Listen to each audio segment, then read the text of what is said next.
Okay, here I am lining up the liner of the, here I am lining up the back strap of the boot to the boot once it has been quilted.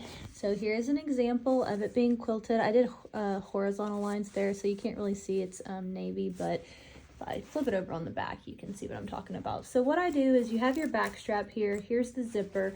I line the handle up. It's easier because I want the handle to be in the middle.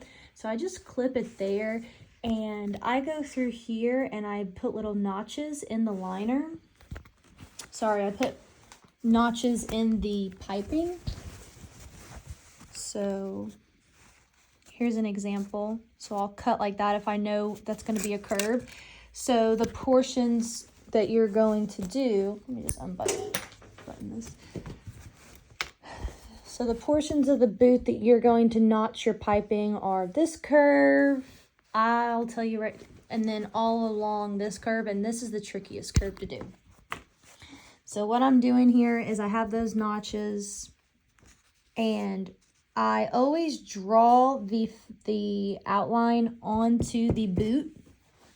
So these boots always have the outline of the exact pattern. And what I do is I trim the back strap to be exactly how much that piping is. And I am going to pin it to where the lining of that piping, that is where I sewed the piping to the back strap right there. That line is always going to be perfectly on the pattern. And then what I'll do is you always have to sew the boot on the bottom, the back strap on the top, and you want your sewing needle to go along that line. What that does is it follows this line, and that makes sure that your piping looks perfect whenever you're doing the boot.